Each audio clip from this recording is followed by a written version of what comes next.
بسم اللہ الرحمن الرحیم۔ تمام تعریفیں اللہ تعالیٰ جل جلالہ و من والہ کے لیے کہ جو بلا شبہ کل کا خالق، کل کا مالک اور کل کا رازق ہے، اور لامتناہی درود و سلام اس کے پیارے حبیب حضرت محمد مصطفیٰ احمد مصطفیٰ صلی اللہ تعالیٰ علیہ وآلہ وصحبہ وبارک وسلم پر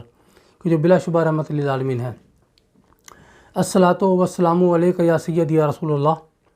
وعلی آلک واصحابک یا سیدی یا حبیب اللہ۔ مشن رائٹ وے سے ہومیوپیتھی ڈاکٹر حکیم قمر جاوید سعیدی حاضر ہے اور سلام عرض کرتا ہے۔ السلام علیکم ورحمۃ اللہ وبرکاتہ۔ ناظرین و سامعین، ہمارا آج کا موضوع ہے ماہ شوال کے روزے۔ ماہ شوال کے 6 روزے ہوتے ہیں، جو ایک تو یہ یاد رکھ لیں کہ نہ تو یہ فرض ہیں اور نہ یہ واجب ہیں، بلکہ یہ نفلی عبادت ہے، لیکن ان کی ترغیب دلائی گئی ہے۔ اور جب آقا تاجدار مدینہ صلی اللہ تعالیٰ علیہ وآلہ وسلم جس چیز کی ترغیب دلوا دیں اور جس کی فضیلت بیان کر دیں تو امت کو چاہیے کہ اس پر عمل کریں، کیونکہ اس میں ہمارا ہی فائدہ ہے، ہماری دنیا بھی بہتر ہوگی اور انشاءاللہ تعالیٰ آخرت میں بھی ہمیں اس کا اجر ملے گا۔ تو شوال شریف کے جو روزے ہیں وہ 6 روزے رکھے جاتے ہیں۔ اب بہت سے علماء کرام تو یہ کہتے ہیں کہ ان کو رمضان شریف گزرنے کے بعد عید کا دن گزار کر، یعنی عید کے دوسرے دن سے ہی شروع کر دیے جائیں اور بالترتیب جو ہے ان کو 6 روزے مکمل کر لیں۔ لیکن اس میں علماء کرام یہ بھی کہتے ہیں کہ اگر آپ چاہیں تو اس کو وقفے سے بھی رکھ سکتے ہیں، یعنی پورے شوال کے ماہ کے اندر آپ ان کو 6 روزے کو مکمل کر سکتے ہیں، تو اس کی کوئی ممانعت نہیں ہے، کیونکہ یہ کہیں بھی نہیں آیا، ایسا کوئی بھی حکم صادر نہیں ہوا کہ آپ نے ان کو مسلسل رکھنا ہے اور عید گزرنے کے فوراً بعد ہی رکھنا ہے، تو ایسا نہیں ہے، بلکہ شوال کے مہینے میں آپ جب چاہیں، جب آپ کو آسانی ہو، تھوڑے کر کے رکھ لیں، ایک کر کے رکھ لیں، 2 دن کے وقفے سے رکھ لیں، 5 دن کے وقفے سے رکھ لیں، آپ رکھ سکتے ہیں۔ کچھ علماء کرام نے ایک اور ایسا طریقہ بتایا کہ ایک ماہ میں تقریباً 30 دن یا 29 دن ہوتے ہیں، تو آپ ان کو 5 دن کے وقفے سے رکھ لیں، یعنی اس طریقے سے 5 6 کا 30 دنوں میں 6 روزے آپ کے کمپلیٹ ہو جائیں گے، مکمل ہو جائیں گے۔ تو اس سے فائدہ یہ ہوگا کہ ان علماء کرام کا موقف یہ ہے کہ جو عبادت جو ہے مشقت میں کی جائے، مشکل میں کی جائے، اس کا اجر و ثواب زیادہ ہوتا ہے۔ اب مشقت اس طریقے سے ہوگی اس میں کہ ظاہر ہے رمضان شریف میں تو ایک تسلسل جاری ہوتا ہے نا،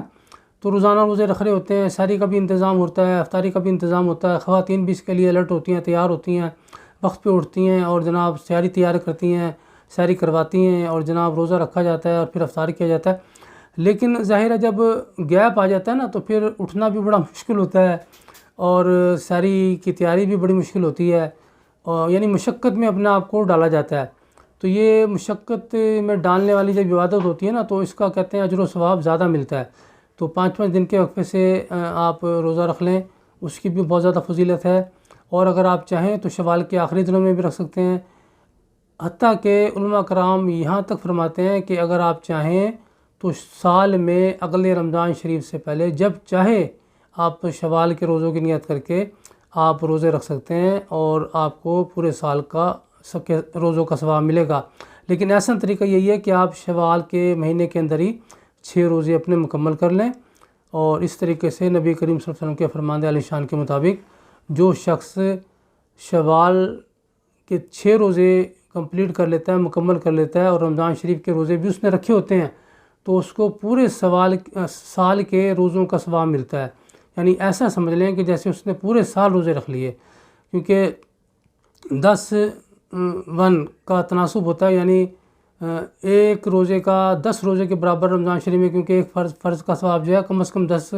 فرضوں کے برابر ہوتا ہے، تو 30 روزے ہوتے ہیں، تو 30 دہائیاں جو ہے نا 300 ہو گئے، اور 6 روزے یہ رکھے تو 60 روزہ یہ، یعنی 360 دن ہوتے ہیں سال کے اندر۔ تو اس طریقے سے آپ کو ہر دن میں روزہ رکھنے کا ثواب ملے گا، اور اللہ کریم ہم سب کو سعادت عطا فرمائے، توفیق عطا فرمائے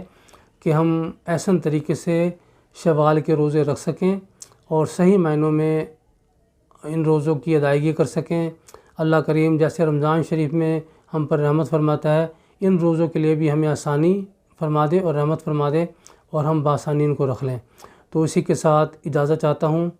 اپنا بہت سارا خیال رکھیں۔ فی امان اللہ۔ پاکستان زندہ باد، افواج پاکستان پائندہ باد۔ نماز پڑھتے رہیں،